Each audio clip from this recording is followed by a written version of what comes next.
नमस्कार दोस्तों, मेरा नाम है पीयूष कुमार और मैं स्वागत करता हूं आपका एथिक्स मास मैक्सिमाइजर की इस सीरीज में, जिसमें हम डिस्कस करते हैं एथिक्स के कुछ इंपॉर्टेंट टर्म्स, जो उनके डेफिनेशंस, एग्जांपल्स, कैसे हम उनको अपने जो आंसर राइटिंग है उनमें यूज कर सकते हैं और यूपीएससी के मेंस में उतने ही अच्छे नंबर ला सकते हैं। जैसा महक जैन जो मेरी स्टूडेंट है last year all India rank 17, she got 127 marks in ethics, वो लाई हैं। तो दोस्तों आइए देखते हैं आज हम क्या सीखने वाले हैं। आज हम सीखने वाले हैं 5 ethical lessons from the life of ई श्रीधरन। दोस्तों सिलेबस में आपके मेंशन्ड है lesson from the life of great administrator and reformers. तो ई Sreedharan was called metro man of India, बहुत बड़े एडमिनिस्ट्रेटर रहे हैं और we can learn 5 ethical lessons.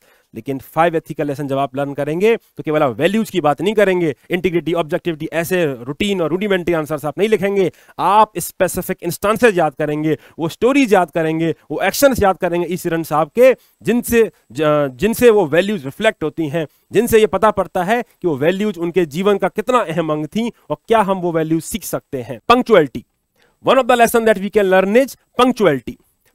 Punctuality का मतलब क्या है?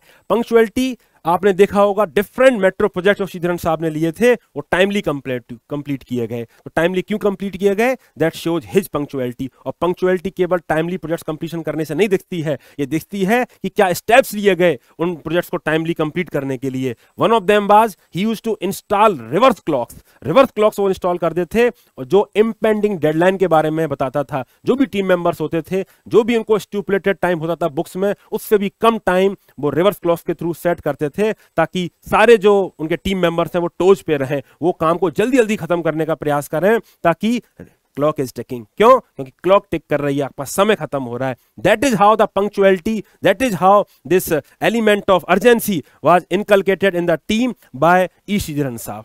Another lesson that we can learn is leadership. कमाल के लीडर थे ई श्रीधरन साहब। कैसे? जब लक्ष्मीनगर मेट्रो कोलैप्स हुआ था तो ई श्रीधरन साहब took the moral responsibility and offer to resign. अब बताइए कितनी बड़ी बात है। आजकल के समय में जब लोग कुर्सी से चुपके रहना चाहते हैं, कितना से बड़ा हादसा क्यों ना हो जाए, कितने बड़े से बड़ा स्कैम का इल्जाम उन पर क्यों ना लग जाए, लेकिन रिजाइन नहीं करते, हाल कुर्सी से चुपके रहना चाहते हैं। In that period of crisis E Sreedharan साहब टुक द मॉरल रिस्पांसिबिलिटी। उन्होंने बोला मैं अपनी रिस्पांसिबिलिटी लेता हूं and I offer to resign. बताइए कितना जो उनके सबऑर्डिनेट्स होंगे, जो उनके फॉलोअर्स होंगे, जो एम्प्लॉयज होंगे, कितना सेंस ऑफ प्राइड आ गया होगा उनमें, अपने लीडर के प्रति कितनी रिस्पेक्ट आ गई होगी कि there is someone who is taking blame for us. नहीं तो क्या होता है, ये तेरी गलती है, ये तो तेरी गलती है, और क्रेडिट लेने गए तो ये मेरा क्रेडिट है। ऐसा नहीं है कप्तान, वो ऐसे नहीं थे, ऐसा लीडरशिप नहीं थे। वो दूसरों की गलतियों को अपनी गलती मानते थे, अपनी लीडरशिप का फेलियर मानते थे। तो ये बहुत बड़ा जो लेसन है वो हमको उनसे सीखने को मिलता है। Leadership, that you take fall for the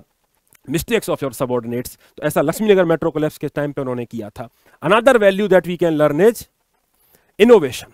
innovation बहुत जरूरी है। आज के समाज में इनोवेशन की बहुत ज्यादा इंपॉर्टेंस है। आपको पता है कोई भी मेट्रो स्टेशन कम से कम 2.5 साल लेता है बनने में, बस छतरपुर मेट्रो स्टेशन के बारे में ऐसा नहीं था। छतरपुर मेट्रो स्टेशन में 7 महीने से पहले तक, डेडलाइन तक, जो उनकी डेडलाइन थी उसके 7 महीने पहले तक उनको जमीन भी नहीं मिली थी, लैंड एक्विजिशन प्रॉब्लम आ रही थी। तो क्या किया श्रीधरन साहब ने?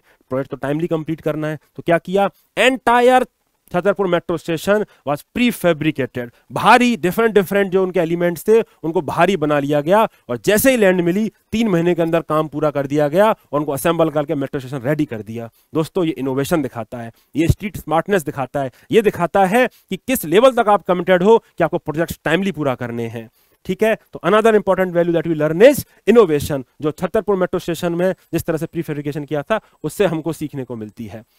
Another important lesson from his life is credibility.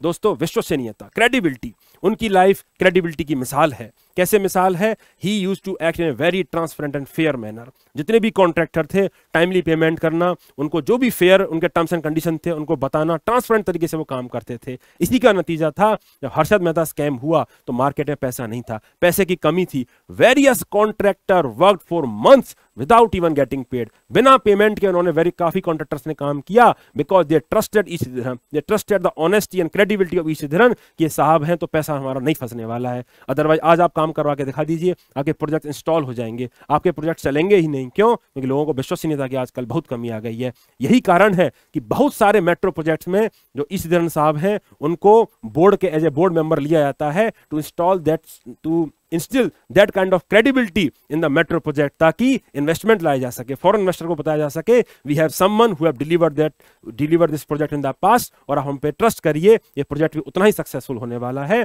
ताकि वो इन्वेस्टमेंट उनको मिल जाए, वो लोन्स उनको मिल जाए। So he was the man of credibility, और ये उनके वर्किंग से पता पड़ता है।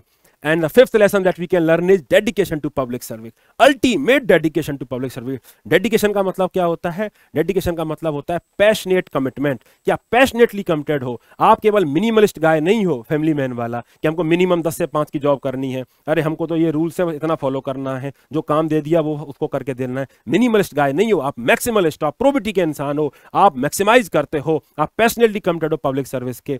जब पम्बन ब्रिज जो था साइक्लोन 1964 की वजह से टूट फूट गया था, परेशानी हो गई थी, तब इनको 3 महीने का डेडलाइन मिल गया था कि आप 3 महीने में इस प्रोजेक्ट को चालू कर दीजिए, इस ब्रिज को चालू कर दीजिए। दोस्तों, कोई भी मिनिमलिस्ट गाय होता तो आराम से सो जाता, वो कहता चलो 3 महीने में कर देते हैं, सरकारी काम काज है थोड़ा सा टाइम लग जाएगा, 4 महीने में भी कर देंगे, और 3 महीने में करना तो बड़ा सेंस ऑफ पंक्चुअलिटी माना जाता।